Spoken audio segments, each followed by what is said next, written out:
உம்முடைய திருவயிற்றின் கனியாகிய இயேசுவும் ஆசீர் பெற்றவரே,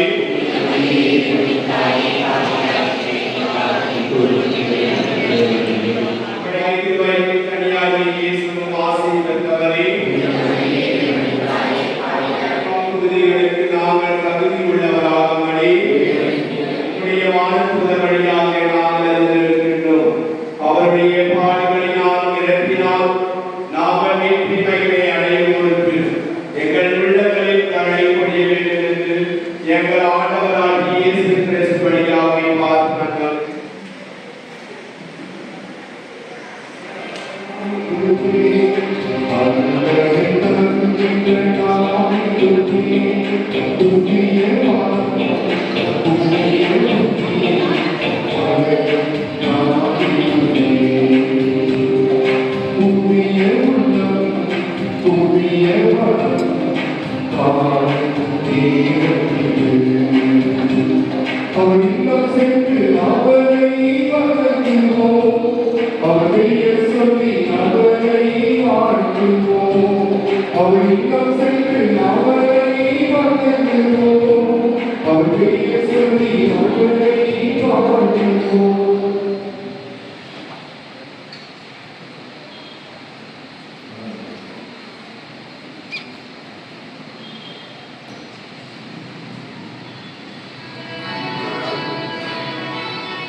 மூன்றாம் கிரியை நம் கருத்துமக்கள் சார்பாக திருவாளர் அருள்தாஸ் அவர்களை அன்புடன் அழைக்கின்றோம்.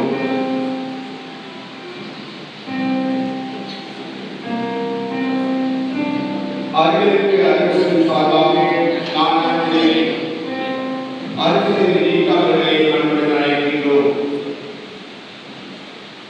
ஐந்தாம் கிரியை புனித மரணா அரசு சார்பாக அருட்சகோதரி ஜோதி அவர்களை அன்புடன் அழைக்கின்றோம். ஆறாம் கிரியை திருமண வாழ்விலும் குடும்ப வாழ்விலும் வெளிவிழா காணும் திருவாளர் சின்னப்பன் திருமதி சாந்தி அவர்களை அன்புடன் அழைக்கின்றோம்.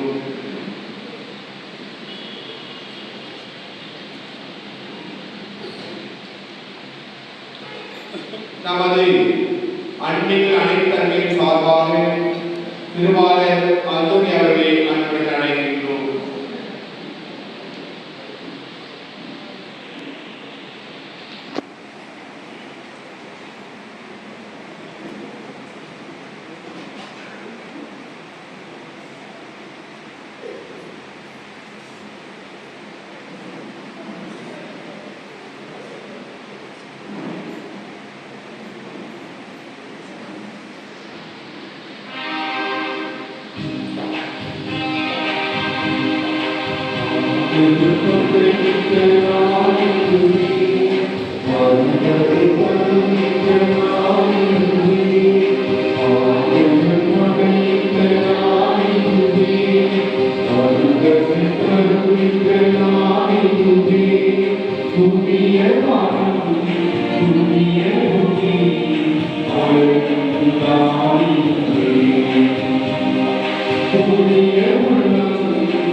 முயல்வோம்.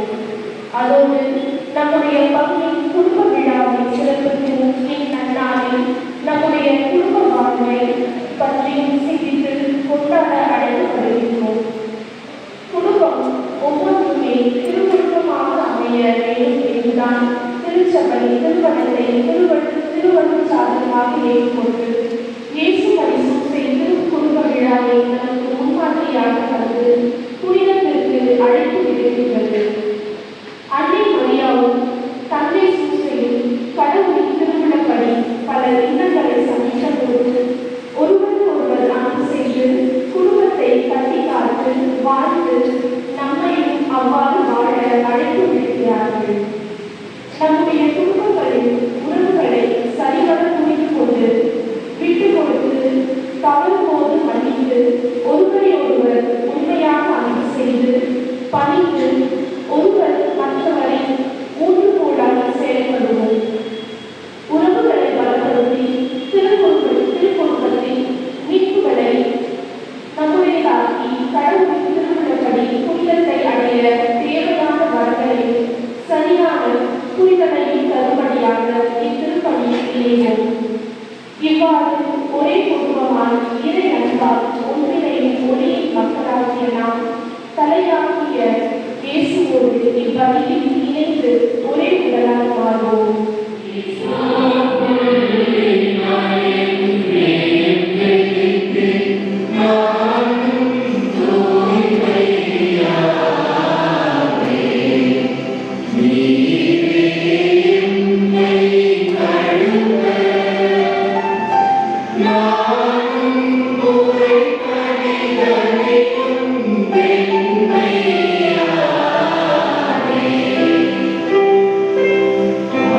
Amen.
ஆண்டவரின் மாட்சி உன்மேல் உதித்துள்ளது.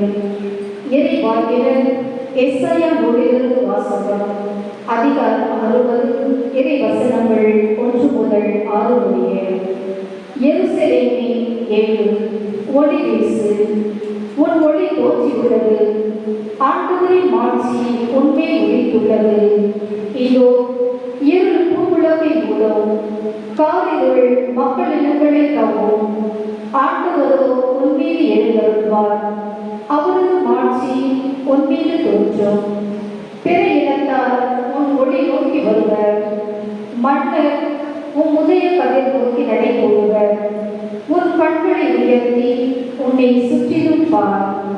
அவர்கள் அனைவரும் ஒருங்கே திரண்டு உன்னிடம் வருகின்றனர். தொலையிலிருந்து உன் புதல்வர் வருவர், உன் புதல்வியர் தோளில் தூக்கி வரப்படுவர். அப்பொழுது நீ அதை கண்டு அகமகிழ்வாய். உன் இதயம் வியந்து விரும்பும். கடவுளின் திறன் செல்வம் உன்னிடம் தொடரப்படும். பிற இடத்தாரின் சொத்துக்கள் உன்னை வந்தடையும். ஒட்டகங்களின் பெருந்திரள் உன்னை நிரப்பும். மிதியா, ஏப்பாவு ஆகியவற்றின் இடம் ஒட்டகங்களும் வந்து சேரும். சேவா நாட்டினர் யாவரும் பொன் நறுமண பொருள் ஏற்றி வருவர். அவர்கள் ஆண்டவரின் புகழை எடுத்துரைப்பர்.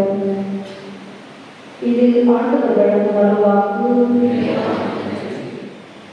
பிற இனத்தார் கிறிஸ்து இயேசுவின் மூலம் உடல் உரிமையாளர் என இப்போது வெளியாக்கப்பட்டுள்ளது. 2ஆம் வாசகம். திருத்தூதர் பவுல் எபேசியருக்கு எழுதிய திருமுகத்திலிருந்து வாசகம். 3ஆம் அதிகாரம். இறைவார்த்தைகள் 2-3 மற்றும் 5-6. சகோதர சகோதரிகளே, உங்கள் நலனுக்காக கடவுளின் அருளால் எனக்கு அளிக்கப்பட்ட பொறுப்பை பற்றி கேள்விப்பட்டிருப்பீர்கள் என எண்ணுகிறேன். அந்த மறைபொருள் எனக்கு இறைவாய்ப்பாட்டின் வழியாகவே தெரியப்படுத்தப்பட்டுள்ளது. அந்த மறைபொருள் மற்ற தலைமுறைகளில் வாழ்ந்த மக்களுக்கு தெரிவிக்கப்படவில்லை. ஆனால் இப்போது தூய ஆவியின் வழியாக தூய திருத்தூதருக்கும் இறைவாக்கினருக்கும் வெளிப்படுத்தப்பட்டுள்ளது. நற்செய்தியின் வழியாக பிற இனத்தார் கிறிஸ்து இயேசுவின் மூலம் உடல் உரிமையாளரும் ஒரே உடலின் உறுப்பினரும் வாக்குறுதி உடன் பங்காளிகளும் ஆகியிருக்கிறார்கள் என்பதே அம்மறைபொருள். இது ஆண்டவரின் வழங்கும் அருள்வாக்கு.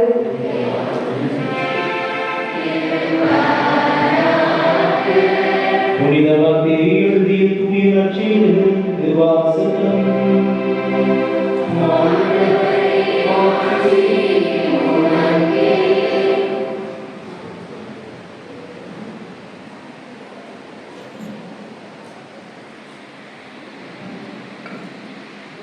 அதிகாரம் 2 இறை வார்த்தைகள் 1-12 முடியும். ஏரோது அரசர் காலத்தில் யூதேயாவில் உள்ள பெத்லகேமில் இயேசு பிறந்தார் என்று அப்போது கிழக்கிலிருந்து ஞானிகள் எருசலேமுக்கு வந்து, யூதர்களின் அரசனாக பிறந்திருக்கிறவர் எங்கே? அவரது வீட்டின் எழக் கண்டோம், அவரை வணங்க வந்திருக்கிறோம் என்றார்கள். இதை கேட்டது ஏரோது அரசர் கலங்கினார். அவனோடு எருசலேம் முழுவதும் கலங்கிற்று. அவன் எல்லா தலைமை குழுக்களையும் மக்களிடையே இருந்த வரையில் அறிஞர்களையும் ஒன்று கூட்டி மெசியா எங்கே பிறப்பார் என்று அவர்களிடம் விசாரித்தார். அவர்கள் அவரிடம், யூதேயாவில் உள்ள பெத்லகேமில் அவர் பிறக்க வேண்டும், ஏனெனில் யூதா நாட்டு பெத்லகேமி யூதாவின் ஆட்சி மையங்களில் சிறியதே இல்லை. ஏனெனில் என் மக்களால் இஸ்ரேலின் 1000 ஆட்கள் ஒருவர் உன்னிடமிருந்தே தோன்றுவார் என்று இறைவாக்கினர் எழுதியுள்ளார் என்றார்கள். இது ஏரோது யாருக்கும் தெரியாமல் ஞானிகளை அழைத்துக் கொண்டு போய் விண்மீன் தோன்றிய காலத்தை பற்றி விசாரித்து உறுதி செய்து கொண்டார். மேலும் அவர்களிடம், நீங்கள் சென்று குழந்தையை குறித்து திட்டவட்டமாய் கேட்டு எனக்கு அறிவியுங்கள், அப்பொழுது நானும் சென்ற குழந்தையை வணங்குவேன் என்று கூறி அவர்களை பெத்லகேமுக்கு அனுப்பி வைத்தார். அரசன் சொன்னதை கேட்டு அவர்கள் புறப்பட்டு போனார்கள். இதோ முன்பு எழுந்த விண்மீன் தோன்றி குழந்தை இருந்த இடத்திற்கு மேல் வந்து நிற்கும் வரை அவர்களுக்கு முன்னே சென்று கொண்டது. அங்கே நின்ற விண்மீன்களை கண்டதும் அவர்கள் மட்டில்லா பெருமகிழ்ச்சி அடைந்தார்கள். வீட்டிற்குள் அவர்கள் போய் குழந்தை அதன் தாய் அறிய வைத்திருப்பதை கண்டார்கள். நெடுஞ்சான் கிடையாய் விழுந்து குழந்தையை வணங்கினார்கள். தங்கள் பேழைகளை திறந்து பொன்னும் சாம்பிராணி வெள்ளை போல காணிக்கையாக கொடுத்தார்கள்.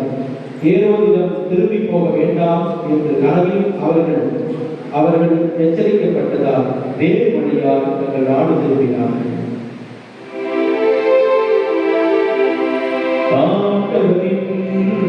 அருள்வாக்கு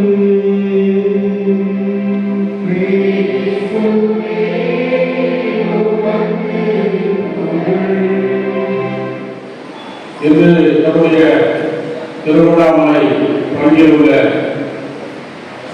இந்த திருச்சபையானது குடும்ப விழாவை நாம் கொண்டாடுகிறோம். இந்த குடும்ப விழாவில் ஒவ்வொரு குடும்பம் மட்டுமல்ல, குடும்பங்களெல்லாம் இணைந்து அந்நியங்கள் எல்லாம் இணைந்து பங்கு ஒரு குடும்பமாக இந்த விழாவை நாம் கொண்டாடி கொண்டிருக்கிறோம். ஆகவே இந்த குடும்ப விழாவினுடைய வாழ்வுகளை இந்த குடும்ப விழாவில் உங்கள் குடும்பங்கள் எல்லாம் இயேசுவும் மரியாதை சூசையும் உருவாக்கி வளர்ந்த புனித குடும்பமாக திரு குடும்பமாக வாழ வேண்டும் என்று உங்களை வாழ்த்தி பாராட்டி கனவு எழுப்பி நீங்கள் வாழ்ந்ததற்காக இந்த நாள் வரை குடும்பமாக வாழ்ந்ததற்காக வாழ்கிறேன். இனிமேல் குடும்ப ஒற்றுமை, சமாதானம், சந்தோஷம், இறைவனுடைய அருள் நிரம்பி நிறைவாழ்வை பெற வேண்டும் என்று உங்களை அனைவரையும் நான் பாராட்டுகிறேன். இந்த கிறிஸ்து பிறப்பு விழா காலம் என்று சொன்னால் ஆட்டம் பாட்டம் கொண்டாட்டம் என்று பார்க்கிறோம். ஆனால் அந்த ஆட்டம் பாட்டம் கொண்டாட்டம் எல்லாம் திருவழிபாடு, திருச்சபையினுடைய திருவழிபாட்டில் நாம் பார்க்கிறோம். அது திரு குடும்ப விழாவோடு அது கொஞ்சம் கொஞ்சமாக அது உச்சத்தை எட்டுகிறது. அது இந்த திருக்காட்சி விழாவில் இது இந்த குடும்பம் மட்டுமல்ல, உலகமே ஒரு குடும்பம். இந்த ரட்சகர் இங்கே உள்ள கிறிஸ்துவர்களுக்கு மட்டுமல்ல, இயேசு கிறிஸ்து உலக ரட்சகர் என்று அறிவிக்கிற மிக அற்புதமான ஒரு விழாவை நாம் கொண்டாடி கொண்டிருக்கிறோம். இந்த விழாவில் நாம் இப்போது ஆட்டம் பாட்டம் கொண்டாட்டம் மகிழ்ச்சி இப்படி எல்லாம் நான் வாழ்ந்து கொண்டிருக்கிறேன். எங்கள் குடும்பம் மகிழ்ச்சியாக நிறைவாக வாழ்ந்து கொண்டிருக்கிறது என்று இறைவனுக்கு நன்றி செலுத்துகிறோம். ஆனால் தொடர்ந்து இந்த பார்க்கிறோம், இந்த நிறைவாழ்வு இது நிறைத்திருக்கும் நிறைவாழ்வாக வாழ வேண்டுமானால் அது இறைவனுடைய அருளால் மட்டுமே முடியும். ஆகவே இன்றைய திருக்காட்சியில் 3 ஞானிகள் ஒவ்வொரு குடும்பத்திற்கும் மிக சிறந்த எடுத்துக்காட்டுகளை அவர்கள் அளிக்கிறார்கள். இந்த திருக்குடும்ப விழாவை மிகச் சிறப்பாக ஆக்குவதற்கு ஒரு உதவியும் அருளுதவியும் உழைப்பையும் பலரும் கொடுத்திருக்கிறார்கள். ஆகவே அவர்களையும் இந்த நேரத்தில் பாராட்டுகிறோம். அந்த குடும்பங்களையும் நாம் நினைவு கொண்டு இந்த விழாவில் அவர்களையும் ஆண்டவர் கொடுப்பவர்களுக்கு இன்னும் அவர் அமுட்டி குழுக்கி அவர்களுடைய குடும்பத்திற்கு நிறைவாக அளிக்க வேண்டும் என்றும் நாம் அவர்களுக்காக நாம் இணைப்போம். 3 ஞானிகள் விழாவை கொண்டாடுவது திருச்சபை எதற்காக என்று சொன்னால், நாம் முன்னாலே அறிவித்தது போல இந்த இயேசு பெத்லகேமில் பிறந்தவர் யூதர்களுக்கு மட்டும் என்று அவர்கள் நினைத்தார்கள். பிறகு அவர்கள் அந்த பாலஸ்தீன மக்களுக்கு மட்டும் என்று நினைத்தார்கள். பிறகு நாமெல்லாம் கிறிஸ்தவர்களுக்கு மட்டும் என்று நினைத்துக் கொண்டிருக்கிறோம். ஆனால் திருச்சபை இன்று கடவுளே அவர் சொல்லுகிறார், இந்த இயேசு ரட்சகர், உலக ரட்சகர், உலக மக்கள் அனைவருக்கும் ரட்சகர் கொடுக்கக்கூடியவர் என்று அதை காட்டுவதற்காகவேதான் இந்த 3 ஞானிகள் விழாவை கொண்டாடுகிறார்கள். ஏனென்றால் இந்த 3 ஞானிகள் யூதரும் அல்ல, கிறிஸ்தவரும் அல்ல, அஞ்ஞானிகள். அவர்கள் கடவுளை அறியாதவர்கள். அவர்கள் பார்க்கிறோம், நாம் நெருங்கியோர், பல்தசா, கஸ்பா, இவர்கள் 3 உலகினுடைய 3 இந்த இனங்களில் அவர்கள் அந்த உலகை அவர்கள் பிரதிபலித்துவதாக அவர்கள் இருக்கிறார்கள். மெசொப்பொத்தேமியா, ஈரானிலிருந்து, அரேபியாவிலிருந்து, ஆசியாவிலிருந்து இப்படி எல்லாம் அவர்கள் இந்த உலகை பிரதிநிதிகளாக அவர்கள் வருகிறார்கள். அவர்கள் கிறிஸ்துவை அறியாதவர்கள், கிறிஸ்துவர்கள் அல்லாதவர்கள், யூதர்கள் அல்லாதவர்கள், அவர்கள் விக்கிரக ஆராதனை செய்தவர்கள். ஆனால் உண்மையாக அவர்கள் எல்லாம் இறைவனை ஆராதிக்கின்ற விழாவை இங்கே உலகத்திற்கு இந்த இயேசு ரட்சகர், உலக ரட்சகர் என்று அவர்கள் மூவரும் நாம் பார்க்கிறோம். அவர்கள் பொன் சாம்பிராணி போலவும் அழைக்கலாம் சாஸ்தாரமாக விழுந்து ஆராதனை செய்தார்கள் என்று. ஆகவேதான் இந்த முதல் வாசகத்தில் பார்க்கிறோம். இசையாவியாக சொல்லுவான், எழுந்து ஒளி வீசு, உன் கடவுள் உலக கடவுள். ஆகவே உன் முகத்தில் இறைவன் ஒளி வீசுகிறார், உன் குடும்பங்களை அவர் ஒளிமயமாக மாற்றுகிறார் என்றெல்லாம் அவசியம். இந்த விழாவில் இந்த 3 ஞானிகள் நமக்கு மிக சிறப்பாக எடுத்துக்காட்டு நமக்கு அளிக்கிறார்கள். ஒன்று, அவர்களை நாம் பார்க்கிறோம், தரையை பார்க்கிற மக்களிலிருந்து அவர் தாரை விண்மீனை அவர்கள் பார்த்தார். நம்முடைய வாழ்க்கையெல்லாம் பெரும்பாலாக தரையை பார்க்கிற வாழ்வாகத்தான் இருக்கு. பொதுவாக நாம் ஒன்றை நாம் பார்க்கிறோம், இன்று அடிப்படையாக பொருளாதாரம், பொருளை மையமாக வைத்து குடும்பங்களை அமைத்துக் கொண்டு இருக்கிறது. முதலிலே பார்க்கிறோம், பொண்ணை பார்க்க போனாலும் இல்ல மகனை பார்க்க போனாலும் அதை பார்ப்பதற்கு முன்னாள் அவர்கள் திட்டம் என்ன? அந்த பொண்ணு இன்னும் படிச்சிருக்கிறாங்க, என்ன வேலை செய்யறாங்க, அந்த பொண்ணை திருமணம் செய்து கொண்டு வந்தால் நமக்கு இன்னும் பயன். ஆகவே பொண்ணை பார்க்க போகும்போது அவர் ஞானம் உள்ளவரா, அவர் பக்தி உள்ளவரா, அவர் புரிந்தரா என்றெல்லாம் பார்க்கவில்லை. மாறாக அது வேலை செய்யலாம், இன்னும் வேலை கிடைக்குமா, அல்லது அவங்க வீட்டுல எவ்வளவு பணக்காரங்களா, அப்படி எல்லாம் நாம் ஒரு பொருளை அடிப்படையாக வைத்து பொண்ணை கேட்கிறோம், ஆணை கேட்கிறோம், பிறகு திருமணம் செய்து கொள்கிறோம். திருமணம் செய்து கொண்ட பின்னால் கூட பொருளாதாரமான அடிப்படையாக அமைகிறது. ஏனென்றால் வரவுக்கு ஏற்ற நம்முடைய குடும்பத்தை கட்டுப்பாடோடு கொண்டு வேண்டும். ஏன் குடும்பத்தை கட்டுப்பாடோடு பொருளாதாரம் நமக்கு ஒரு மையமாக இருக்கிறது, இந்த உலகம் நமக்கு மையமாக இருக்கிறது. ஆகவே பொருள் அடிப்படையாக நமக்கு இருக்கிறது. யார் நாம் பார்க்கிறோம், இங்கே நம்முடைய இந்த 3 ஞானிகள் அவர்கள் நாம் தரையை பார்க்கிற போது அவர்கள் தாரை உண்மை பார்க்கிறார்கள். ஆகவே நாம் நம்ம குடும்பத்தில் பொருளாதாரம் அவசியம், அதே சமயத்தில் நம்முடைய அருளாதாரம் வழங்கக்கூடிய ஆன்மீகம் மிக மிக அவசியம். இப்போது இருக்கிற மகிழ்ச்சி சமாதானம் நிலைக்க வேண்டும் என்று சொன்னால், நிறைவாக நிலைக்க வேண்டும் என்று சொன்னால் குடும்பம் ஆன்மீகத்தில் வளர வேண்டும். ஆன்மீகம் என்று சொன்னால் தேடல், தேடல் என்று சொன்னால் இறைவனை தேடுவது, இறைவனை தேடுவது என்று சொன்னால் அந்த குடும்பம் ஜெபிக்கும் குடும்பமாக இருக்க வேண்டும், இறைவனை தேடும். ஆகவே அவர்கள் விண்மீன் பார்க்கிறார்கள், விண்மீனை தேடுகிறார்கள். அவர்கள் பார்க்கிறார்கள், ஓஹோ உண்மை கடவுள் இங்கே ரட்சகர் ஒருவர் பிறந்திருக்கிறார் என்று எவ்வளவோ விண்மீன்களில் அந்த ஒரு சிறிய விண்மீனை அவர்கள் கண்டுகொண்ட காரணம் அவர்கள் தேடுகிறார்கள். அவர்கள் மண்ணில் தேடவில்லை, விண்மீனை தேடுகிறார்கள். நமக்கு மிக மிக அவசியம் இறைவனை தேடல் வேண்டும். பிறகு அவர்கள் எல்லாம் அங்கே சென்று கொண்டிருக்கிறார்கள், சென்று கொண்டு பார்க்கிறோம். அவர்கள் எல்லாம் 3 பேர் ராஜா, அவர்கள் எல்லாம் அரசர்கள். அப்போது ஞானிகள், அவர்களுக்கு பாதுகாப்பு இருக்கிறது, பணம் இருக்கிறது, பொருள் இருக்கிறது, பொருள் இருக்கிறது பார்க்கிறோம். ஆனால் அதில் அவர்களுக்கு முழுமையான நிறைவு இல்லை. ஆகவேதான் அவர்கள் இந்த பாதுகாப்பு இல்லாத ஒரு நிலையில் செல்கிறார்கள். புதிய இடம், புதிய மொழி, புதிய பயணம், அந்த பாடுகளோடு பயணம் தொடர்கிறது. இரவெல்லாம் திரும்பி இருக்கிறது, பகலில் இல்லை, அது மாபெரும் துன்பமாக இருக்கிறது. ஆகவே அவர்கள் துன்பங்களையும் இன்னும் அவர்கள் பாதுகாப்பை விட்டு பாதுகாப்பு இல்லாத சூழ்நிலையில் இறைவனை தேடுகிறார்கள்.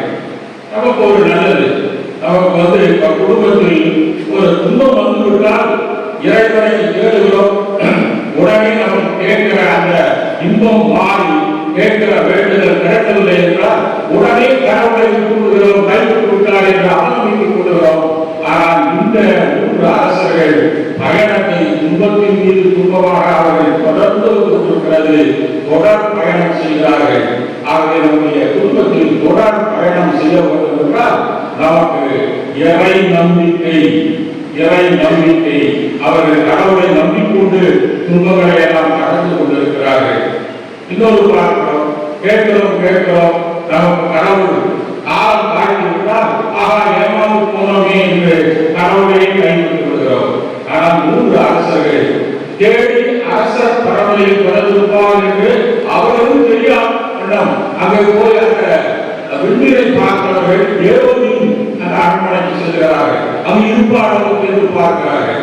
அவங்க எதிர்பார்த்த அரசர் அங்கே மெசியா அங்கே இல்லை. ஏமாற்றம், ஆனால் ஏமாற்றம் கண்டு அங்கே துவண்டு விடவில்லை.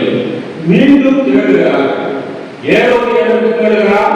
அந்த குழந்தையை சரியாக அறிந்து இருக்கிறார் என்று என்னிடம் சொல்லுங்கள், நான் அவரை ஆராய்ச்சி இருக்கிறேன் என்று சொல்லுகிறார். இந்த எண்ணம் அந்த குழந்தையை கொல்லுவதற்காக விடுகிறார். ஆனால் 3 அரசர்கள் கொல்லுவதற்கல்ல, ஆராய்ப்பதற்காக அவரை தேடுகிறார்.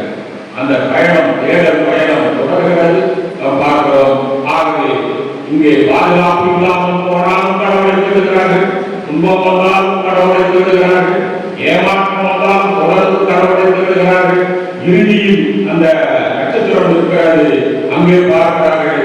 அவரை எதிர்பார்த்த அந்த மாமன்னன், உலக ரட்சகன், ஒரு மாட்டு கொண்டு திருகிற அந்த தொட்டியில் அவர் அங்கே வைக்கோல் மீது படுக்க வைக்கப்பட்டிருக்கிறார். நாம் எல்லாம் அதிர்ச்சி ஆகும். இவரால் கடவுள் உடனே திரும்பிட்டு இருப்போம். அவர்கள் திரும்பி போவதில்லை. தேடிய கடவுளை அவர்கள் அறிந்து கொண்டார்கள். ஏனென்றால் அவர்கள் உள்ள முழுவதும் நாம் பார்க்கிறோம். அந்த கடவுள் தேடலில் அவர்கள் உள்ள முழுவதும் அங்கே ஆவியால் நிறைந்து உண்மை கடவுளை அவர்கள் கற்றுக் கொண்டார்கள். ஆகவே ஆராய்ந்து கடவுள் என்று உலகிற்கு அவர்கள் அறிக்கையிடுகிறார்கள். ஆகவே இந்த திருக்காட்சி திருவிழா நமக்கு ஒரு நல்ல எடுத்துக்காட்டாக இருக்கிறது. நம்முடைய குடும்பங்கள் நாம் பார்க்கிறோம். அது நமக்கு பொருள் இருக்கலாம், பாதுகாப்பு இருக்கலாம், பிரச்சனை இல்லாமல் இருக்கலாம், நமக்கு 3-4 தலைமுறைக்கு வேண்டிய சொத்துக்கள் இருக்கலாம். இவைகள் எல்லாம் நிலையான நிரந்தரமான அமைதியும் நிறைவாழ்வும் அளிக்க முடியாது. இதைத்தான் இந்த 3 அரசர்கள் வந்தார். நிறைவாழ்வையும் நிரந்தரமான மகிழ்ச்சியும் சமாதானமும் அளிக்கிற ஒரே வள்ளல், ஒரே வல்லமையுள்ள ஆண்டவர், உலக ரட்சகன் என்று அறிவார்கள். அவர்கள் நிறைவாழ்வு பெற்றார்கள். இந்த குடும்ப திருவிழாவை கொண்டாடுகிற போது நம்முடைய வாழ்க்கையில் அந்த 3 அரசர்களை போல தேடிக்கொண்டே இருக்கிறவர்கள் கண்டுகொள்கிறவர்கள் நிறைவாழ்வை அவர்கள் பெறுவார்கள். குடும்பங்களின் தேடல் என்று சொன்னால் திருச்சபை சொல்லுகிறது, அது குடும்ப ஜெபம், காலை ஜெபம், மாலை ஜெபம், இரவு ஜெபம். ஒரு காலத்துக்கு முன்னால் நாம் பார்க்கிறோம், இரவு ஜெபமாலை இரவு ஜெபம் செய்யாமல் பிள்ளைகளுக்கும் உணவு கொடுக்க மாட்டார்கள், தாங்களும் உணவு கொடுக்க முடியாது. பசங்க நிறைய பேர் சொல்லுங்க, நான் பார்த்திருக்கேன். எங்க அம்மா கூட இது அந்த ஜெபமாலை சொல்லி முடித்த பின்னால் தான் சோறே கிடைக்கும். எல்லாரும் சின்ன குழந்தைகளுக்கு தெரியாது. அது இரவு ஜெபம் முடித்த பின்னால் தான் கிறிஸ்தவர்கள் வீட்டில் இரவு உணவே கைவிப்பார்கள். ஆனால் இவருடைய நிலைமையெல்லாம் மாறுங்கள். ஒன்றாக உட்கார்வது இல்லை, இரவு ஜெபம் இல்லை, அவர்கள் விருந்தும் ஒற்றுமையான உணவு இல்லாமல் இருக்கிறது. இது ஒரு நல்ல ஒரு சபலம், ஒரு நல்ல ஒரு உறுதிப்பாடை கொள்ளுவோம். இந்த குடும்ப விழாவில் அட்லீஸ்ட் காலையில செய்யலாம் பரவாயில்லை, மதிய ஜெபம் செய்யலாம் பரவாயில்லை, இந்த மாலையில செய்யலாம் பரவாயில்லை, லேட்டா வந்த எல்லாரும் கூடி இரவில் ஜெபித்த பின்னால் தான் நாங்கள் சாப்பிடுவோம், ஜெபித்த பின்னால் தான் இரவு சாப்பாடை சாப்பிடுவோம் என்ற அந்த தேடல், இறைவனை தேடி அவரை கண்டுகொண்டு அவர் அருளை பெற்று உணவு சாப்பிட்டு நாங்கள் நிறைவாழ்வு பெறுவோம் என்ற ஒரு நல்ல ஒரு பிரதிப்பை எடுத்துக்கொண்டாலே இந்த குடும்ப விழா ஒரு வெற்றிகரமான விழாவாக மாறும். ஆகவே குடும்ப ஜெபம் இறைவனை தேடும், இறைவனை தேடினால் அவர் கண்டுகொள்கிறவர்களுக்கு நிலைவாழ்வை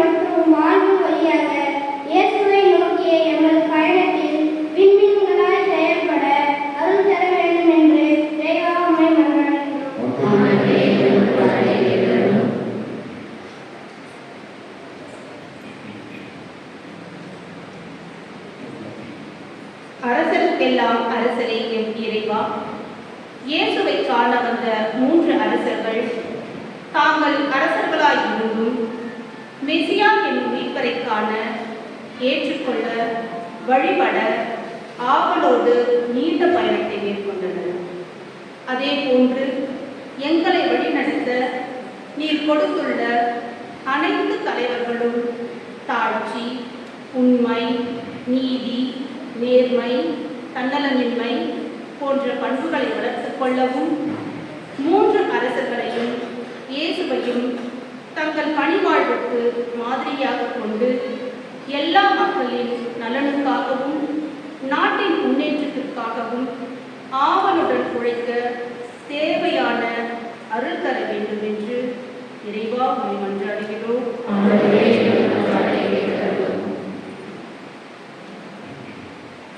திருக்காட்சி நிகழ்வின் வழியாக உம் அன்பை எல்லா மக்களுக்கும் வெளிப்படுத்திய இறைவா, 3 அரசர்கள் பொன், சாம்பிராணி, வெள்ளிக்கோலம் போன்றவற்றை அமைதியின் அரசராகிய இயேசுவுக்கு தங்கள் பரிசாக கொடுத்து உமது ஆசிரை பெற்றனர்.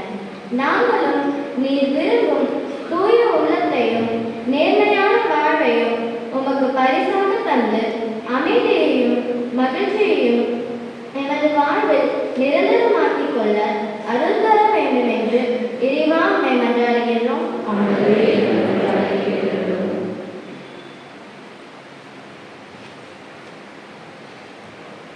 திருக்குடும்ப நாயகியின் இறைவா, இன்றைய உலகில் பல்வேறு அறிவியல் தொழில்நுட்ப மாற்றங்களை நோக்கி சென்று கொண்டிருக்கும் இந்நாட்களில் குடும்பங்களில் ஏற்படும் உறவின் விரிசல்களிலிருந்து விடுபட்டு மனிதர்கள் மனிதர்களோடு பேசக்கூடிய நிலை மாறி கைபேசி, தொலைத்தொடர்பு சாதனங்கள் இவைதான் இன்று முக்கியமானவை என்ற சிந்தனைகளோடு இல்லாமல் இவற்றை கடந்து இவையெல்லாம் நம் வாழ்வில் ஒரு அங்கம்தான் என்ற உண்மை நிலையை உணர்ந்து வாழ உமது ஆவியின் அருளை பொழிய வேண்டும் என்று இறைவா உம்மை மன்றாடுகின்றோம்.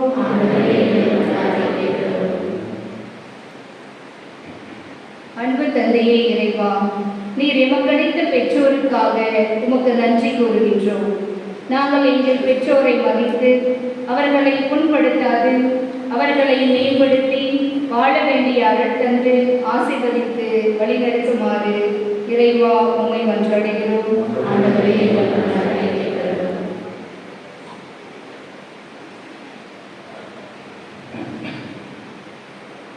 அன்பு தந்தையே இறைவா, நீ எமக்கு கொடுத்துள்ள மக்கள் சொற்களுக்காக உமக்கு நன்றி கூறுகின்றோம்.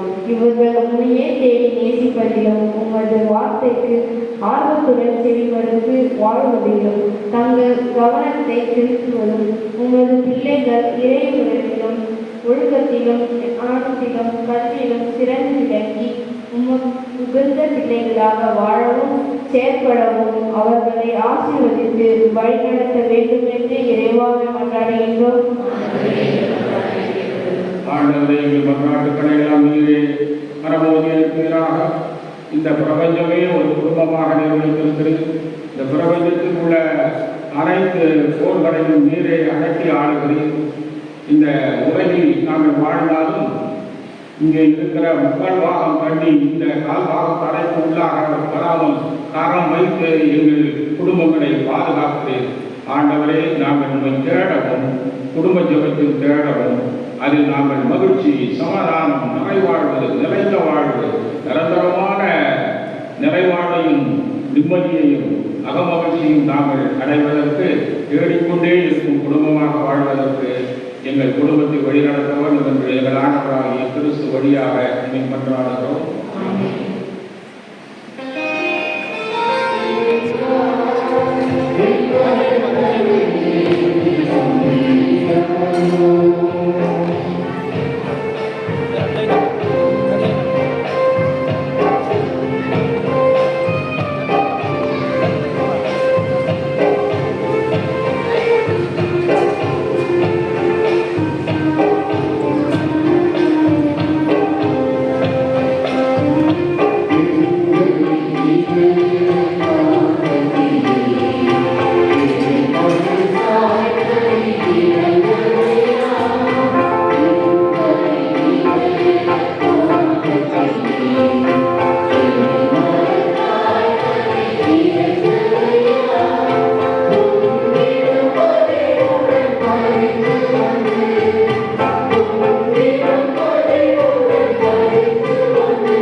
கொடுத்து நம் சீடர்களுக்கு அழைக்கிறார். உரியவர்கள் அனைவரும் இதிலிருந்து பெற்று உண்ணுங்கள்.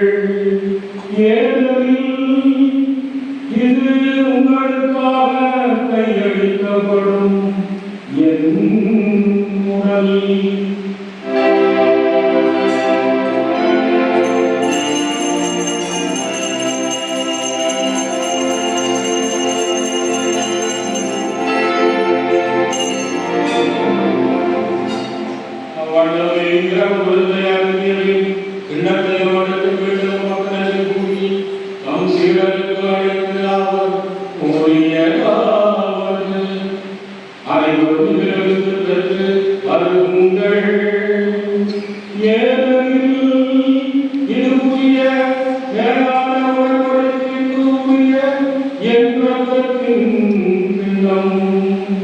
இது பாவம் உங்களுக்காகவும் பலருக்காகவும் சிந்தப்படும்.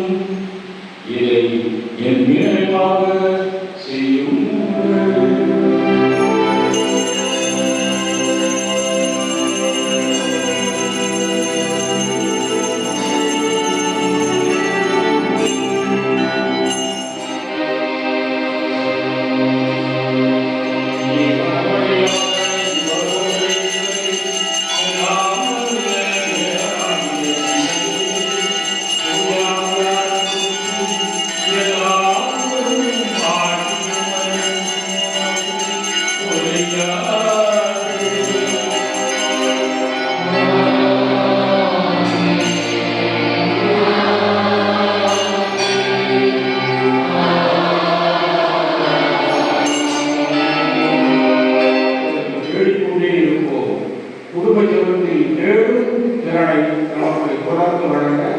அவரை தரவுடைய ஜெபத்தை நாம் அனைவரும் விருப்பமாக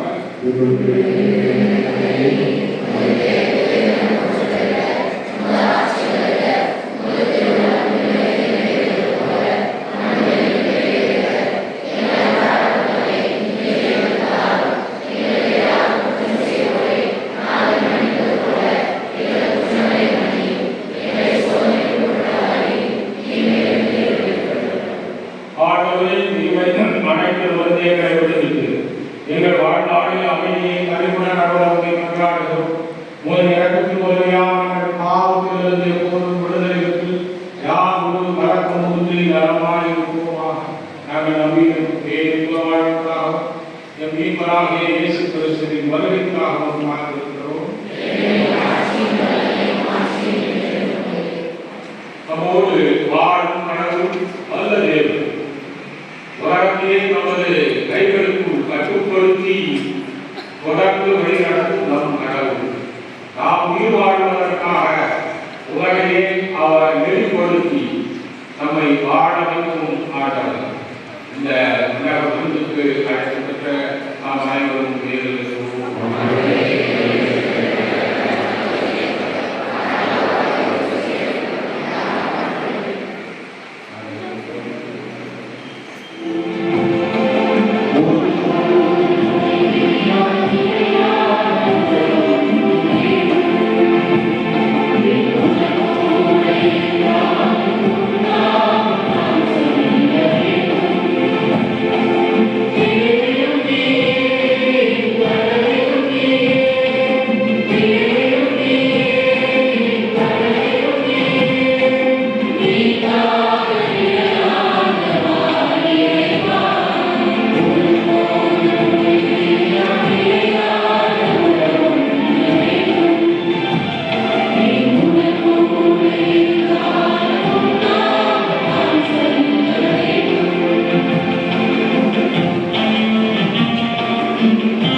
அவர்களை இறையாசிரியர் நாம் தெரிவித்துக் கொள்வோம்.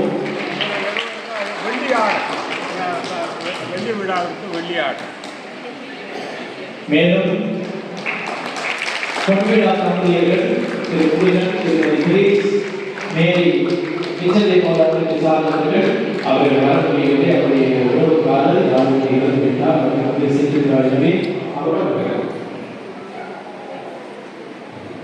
அவர்களை கொடுத்து காட்சி பெருவிழாவை முன்னிட்டு நம்முடைய ஞானிகளுடைய சுருக்கங்கள்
வெள்ளி